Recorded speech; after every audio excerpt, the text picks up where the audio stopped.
Hello, everyone. All right, so we're going to get started with February's lesson, printmaking. We're going to be looking at different types and techniques of printmaking, as well as some famous examples. So let's get started. So printmaking, the definition is the process of making artwork by printing, normally on paper, though it can be printed on other things as well. The artistic design and manufacturing of prints. And you'll see here that we have a wide variety of different types of printmaking techniques. And I'm just going to mention a couple of the most famous or most widely used types of techniques. The first one is woodcut. Woodcut is a type of relief print, and it is the earliest printmaking technique that we know of in recorded history. Woodcut has to do with a wood block, which is then carved into where portions of the image are removed. Then the block is inked and a print is made. Think of printmaking as creating a copy of an original, kind of like a copy machine would do. The next type of technique is engraving. It was developed in Germany and was used by goldsmiths to decorate metalwork. All right, so think of jewelry or swords, things like that. And then engraving moved into the world of etching in Germany, and that was used to decorate armor. So think of these knights with their beautiful armor and decorations engraved and etched on top of that. It's actually quite amazing. Down here we have lithography, which was invented in 1798, and it has to do with a chemical reaction between oil and water. A lithostone is used with a greased pencil, and the artwork is produced on that stone, and then a chemical reaction takes place in order to what they call bite the stone to create the image. We also have screen print. Think of screen printing as being used to produce t-shirts that we see now, so designs on t-shirts. But when it was first invented, it was used to create beautiful pieces of artwork that was all about advertising. So movie posters and plays, screen printing was used to create those, and it uses a fabric stencil technique. And then now we have digital prints. So being that we're in the 21st century, we use digital media for everything. So digital prints are images that are printed using a digital printer instead of traditional printing presses. So let me show you some tools and the process for printmaking. Here we have some of the tools. This is our rubber roller. It is used to ink a plate, and some of the chisels that are used. And this is a little print right here. It's tiny. It's a little square print, and it's a linoleum block. Here are some more of the chisels that are used to carve out different forms of blocks. This is a linoleum block here. You'll see the chisels. What happens is it's this soft kind of rubbery surface, and the artist draws right onto the block, and then it's carved to create the depth and the lines. This middle one right here is a copper plate. It's coated with a black resin that is then drawn into, and then a chemical reaction or an acid bath occurs. And that's how the lines are etched or engraved into the copper plate.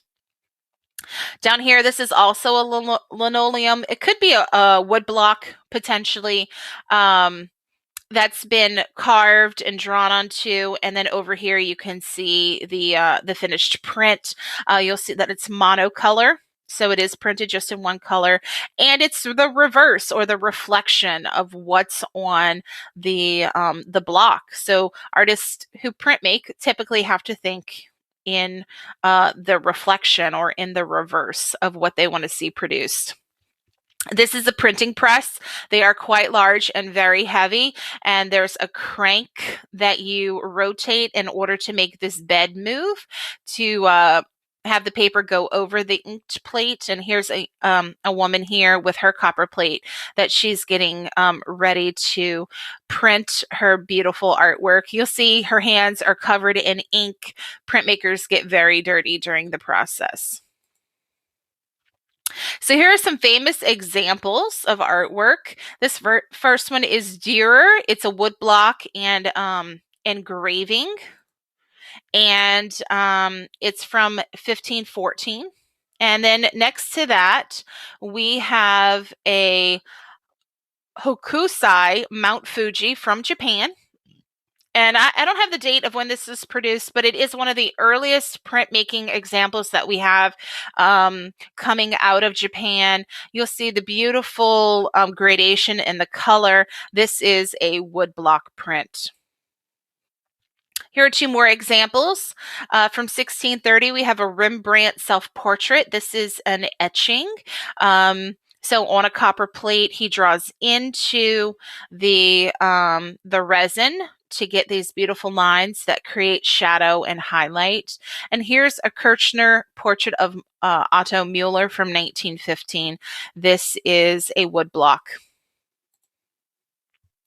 And then here is a screen print from Toulouse-Lautrec. You may see examples of this in reproduction. I have a couple like this, the Moulin Rouge.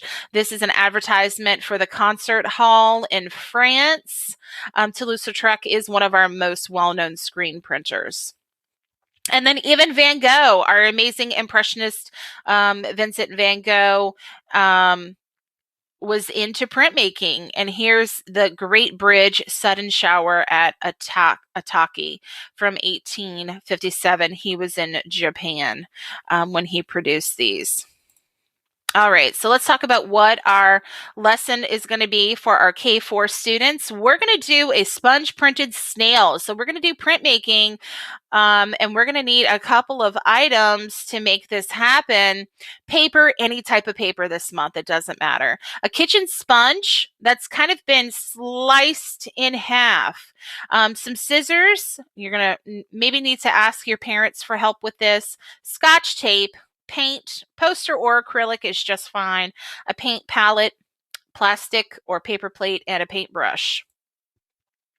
For our 5 through 8 students, we're going to go geometric printing.